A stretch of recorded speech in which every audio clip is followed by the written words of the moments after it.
Hi, Billy Goodnick. I'm at the Santa Barbara Botanic Garden up in the beautiful foothills where you can buy an incredible number of different types of California native plants. Good for your garden, good for habitat, all sorts of situations. I've got horticultural educator Alejandro Lemus with me, and right now we're talking about ground covers for big slopes. A lot of Santa Barbara, if you haven't noticed, in Santa Barbara County is in slopes, poor soil, that sort of thing. These plants are going to be able to take it. You don't have to baby them. Caution, give them space. Find out what their predictable mature size is and don't overdo it. Better to be patient than to have them grow too close together and pile up and get woody and become a fire hazard. That's my public service announcement. There you go. What do we have here, Alejandro? So today I'd like to present to you Salvia mellifera terra seca, and this is actually a black sage ground cover. Very fragrant plant. It's one of my favorite ground covers. If you could only smell the leaves right now, it's a very nostalgic smell to me. It smells like Vapo Rub. So if that means anything to you, but you were raised in a Vicks factory. Yes, right? exactly. Okay. That's that. Born and raised. Right. So it's a great ground cover. It takes full sun really well, but also can take partial shade under trees really, really well. It's a ground cover 1 to 2 feet tall, about 5 to 6 feet wide. So if you're looking to stabilize soils that are constantly eroding or create a nice green ground cover look, attractive to pollinators, definitely recommend the terra seca black sage. And there are other ground cover sages. This is the only one we're covering here, but there's Bee's Bliss. What are some of the other low spreaders? There's Bee's Bliss, there's Mrs. Beard, funny name right there. So many other salvia ground covers that will achieve that same look you're going for. If you're looking to carpet an area that's bare and add vegetation, invite wildlife, I definitely recommend the salvia ground covers. Cool. Yeah. Real popular plant that we get a lot of in Santa Barbara. Same caution, don't plant them too close together. This is Yankee Point ceanothus. So I especially love this one. There's so many great ground cover ceanothus you can use, or California lilac ground cover. This one has nice glossy green leaves, stays really low to the ground, 1 foot to 2 feet tall.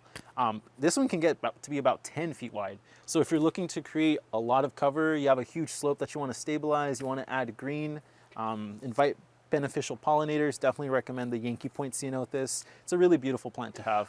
One thing, if you're planting these far apart, it's going to be a couple of years before they grow together and you get protection out of them. So if you are concerned about erosion, take other measures like using jute netting or a rough type of mulch that's going to hold the soil in place so you don't have erosion until these take over and do the job. Here's a really cool cousin of that ceanothus, which is... This one here is our Diamond Heights ceanothus. So this one has really funky leaf color. It's variegated. You got this acid yellow, lime yellow color going on. Again, it's a nice ground cover ceanothus. This one can be a little bit more temperamental in the garden. So when folks are choosing this in the nursery, we definitely advise them to make sure they have the right conditions before planting this one. Good drainage. Good drainage is key. And actually, even here in Santa Barbara County and other coastal environments, Diamond Heights ceanothus actually prefers a little bit of protection from harsh afternoon suns. Either full morning sun or filtered shade underneath not too dense of a tree.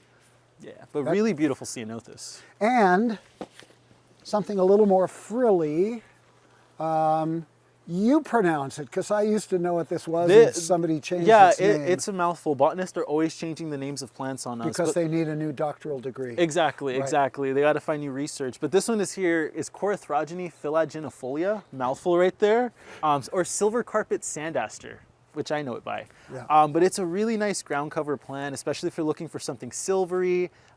This one is actually in blooming now at the garden, but this one is known for having these purple or lavender-like daisy-like flowers. Right, kind of like really planting Aster or, I'm blanking on it, gazania. It's like a gazania daisy. Very, very similar.